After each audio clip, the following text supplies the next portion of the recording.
the greatest anime villains in one ranking. Sign up now and find out with us.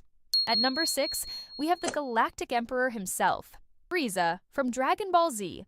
Few villains in anime history carry the same raw legacy of terror as Frieza.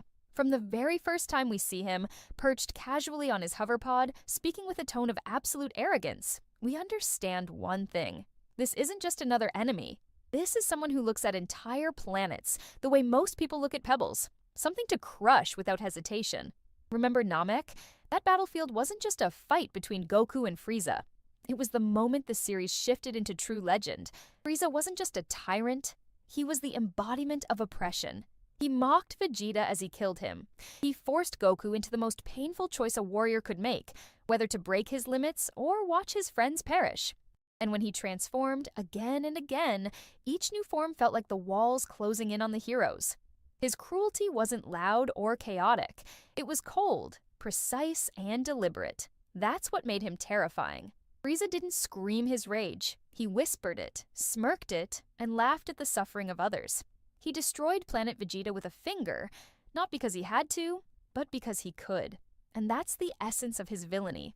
Absolute power with zero empathy. But maybe what cements Frieza as one of anime's greatest villains is his staying power. Even decades later, he returns in Dragon Ball Super, still as cunning, still as ruthless, and somehow more dangerous than ever. Villains come and go, but Frieza is eternal, an immortal reminder that tyranny never truly dies. And yet, compared to the villains still ahead on this list, Frieza's reign, as terrifying as it is, just scratches the surface.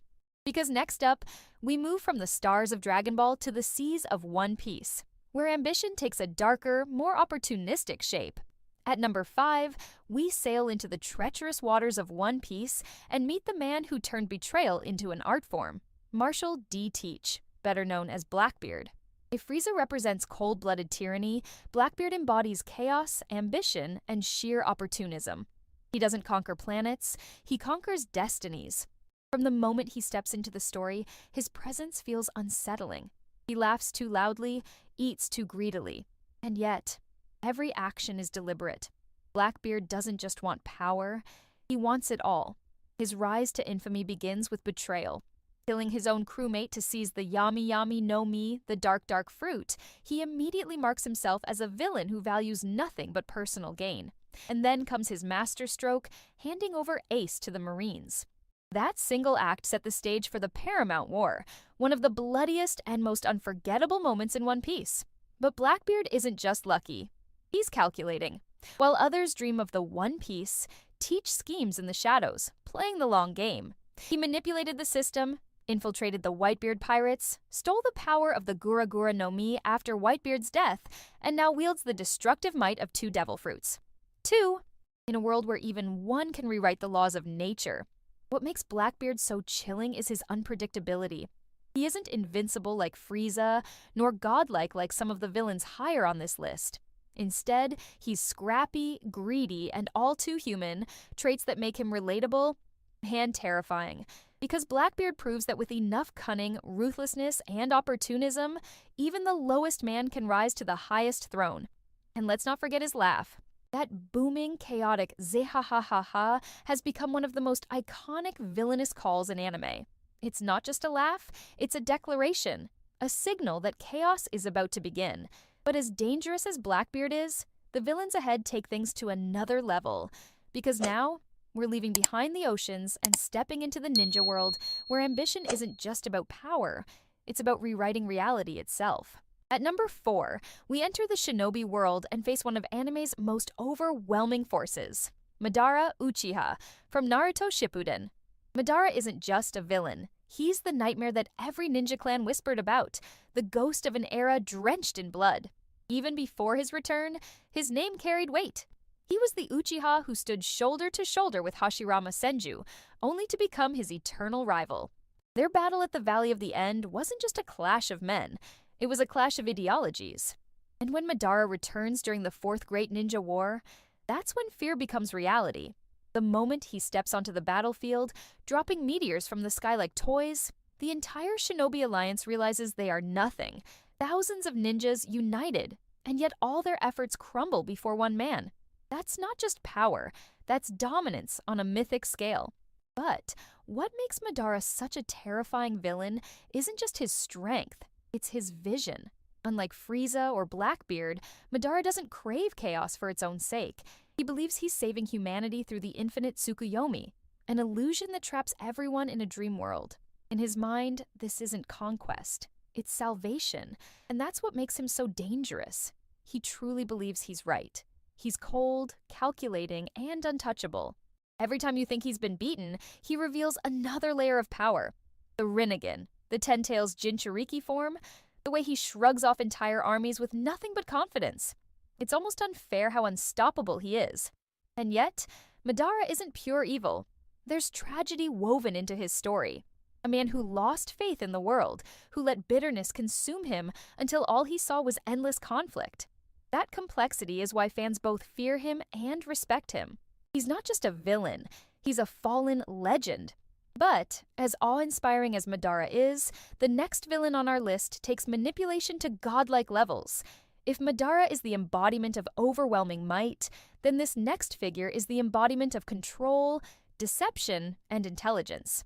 At number 3, we step into the world of Bleach and face one of the most cunning and manipulative villains in all of anime, Sosuke Aizen. Now, let's be honest.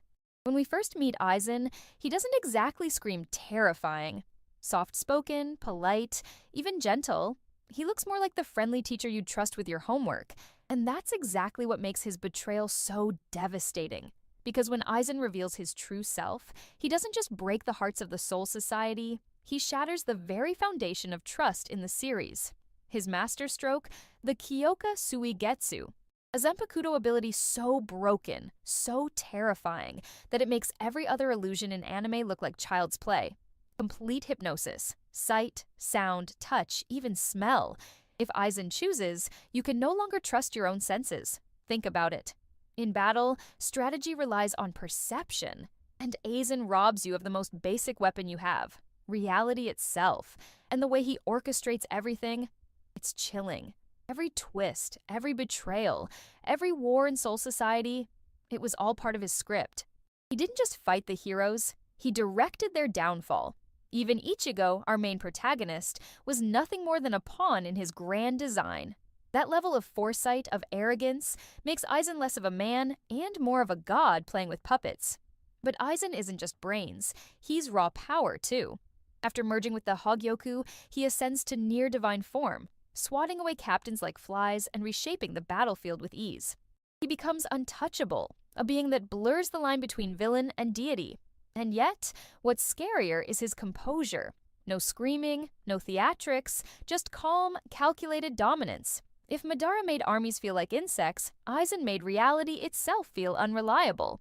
And in the end, it took the combined effort of Ichigo's final evolution and the Soul Society's might just to seal him away. Not kill him, seal him. Because how do you kill someone who's already transcended mortality? But, as dangerous as Aizen is, the villains ahead aren't just about manipulation or godhood, they're about raw existence. The kind of presence that makes you question humanity itself.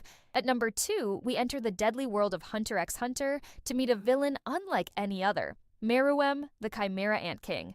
From the moment he's born, Meruem is terrifying. His first breaths are drenched in violence. He kills his own mother without hesitation. And in those early scenes, he is pure instinct, pure predator. He doesn't need to scheme like Aizen or cling to ambition like Blackbeard. He is born superior. His power isn't earned, it's inevitable. And that inevitability makes him one of the most frightening presences in anime. The Chimera Ant arc shifts tone the second Meruem appears. Suddenly, the stakes aren't just about survival, they're about evolution. Every fight, every sacrifice, every strategy the hunters devise feels microscopic compared to his overwhelming strength. He dismantles seasoned warriors in seconds. He adapts instantly to techniques. He's not just strong, he's accelerating beyond what humans can comprehend. And yet, what makes Meruem so unforgettable isn't just his godlike power, it's his humanity, or rather, the gradual discovery of it. Through Kamugi, the blind girl who challenges him in a simple board game, we see cracks in the monster's armor. At first, he treats her as nothing. But as she defeats him, again and again, Meruem begins to change. the invincible king starts to question himself, to question what strength really means. That duality is what makes him a masterpiece of villainy. On one hand, he embodies the ultimate threat, a being destined to dominate mankind. On the other, he reveals something tragically human, the ability to learn, to feel, even to love. His final moments, poisoned, lying beside Komugi, are some of the most hauntingly beautiful in anime. The king of monsters dies as a man, vulnerable and at peace.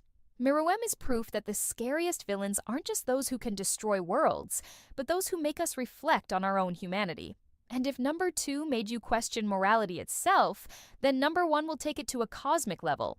Because this final villain isn't just trying to conquer a world, he's trying to rewrite existence itself. At number 1, we confront a villain who embodies the ultimate hunger for power. Father, from Full Metal Alchemist, Brotherhood. Unlike the other villains on this list, Father doesn't begin as a conqueror, a tyrant, or even a warrior. He begins as an idea. A being born from knowledge, trapped inside a flask, yearning for freedom. That origin alone makes him unsettling, because Father represents more than ambition. He represents the insatiable desire of mankind to reach beyond its limits, no matter the cost. When he finally escapes, his plans aren't loud or chaotic. They're terrifyingly patient. Over centuries, he manipulates kings, reshapes nations, and engineers a cycle of bloodshed, all to create the ultimate philosopher's stone. His goal? To transcend mortality, to consume the power of God itself, and to become a perfect being. And unlike Frieza or Madara, Father isn't fueled by rage or ideology. He doesn't want to save humanity. He doesn't want to rule over it.